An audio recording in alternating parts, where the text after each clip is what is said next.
2025 সাল প্রবাসী বাংলাদেশিদের জন্য ছিল অনেক চ্যালেঞ্জের, তবে কঠিন পরিস্থিতিতেও রেমিটেন্স প্রবাহ অটুট রেখেছেন তারা।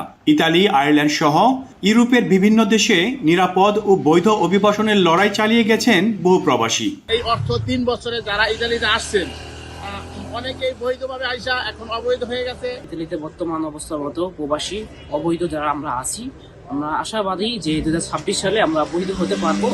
ভাষাগত ও কারিগরি প্রশিক্ষণের মাধ্যমে বাংলাদেশ থেকে দক্ষ শ্রমিক পাঠানোর আহ্বান এই ইমিগ্রেশন বিশেষজ্ঞের। প্রয়োজনীয় কারিগরি প্রশিক্ষণ এবং ভাষাগত প্রশিক্ষণ দিয়ে তাদেরকে ইতালিতে বা ইউরোপে প্রেরণ করার জন্য সরকারিভাবে পদক্ষেপ নিতে হবে। তাহলেই শ্রমিকগুলি এই দেশে এসে কাজের ব্যাপারেও তাদের সম্পর্ক এস্টাবলিশ হবে এবং এদেশে সোশ্যালি ইন্টিগ্রেট হতে পারবে। কারণ ইটালিয়ান গভর্নমেন্ট এই দেশে কোনো নাগরিককে ফেরত পাঠানোর জন্য তার দেশে আনছে না। এদিকে 2026 প্রত্যাশা পূরণের বছর হবে বলে মনে করছেন আয়ারল্যান্ডে বসবাসরত বাংলাদেশি ব্যবসায়ী সহ সাধারণ প্রবাসীরাও। আমরা আশাবাদী 2026 সাল আর বেশি ভালো যাবে, কারণ আমাদের বাংলাদেশ কমিউনিটি এখানে বেশি বড় হচ্ছে।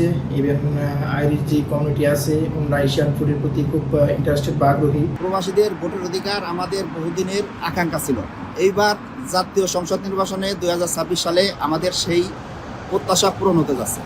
2025 সালকে বিদায় জানাতে এবং 2026-এর গোড়দোড়ায় দাঁড়িয়ে গোটা বিশ্ব। এমন মুহূর্তে নতুন বছরে গণতান্ত্রিক একটি স্বনির্ভর এবং উন্নত বাংলাদেশ দেখতে চায় প্রবাসীরা। মনিরুজ্জামান মনির, এখন বিশ্ব।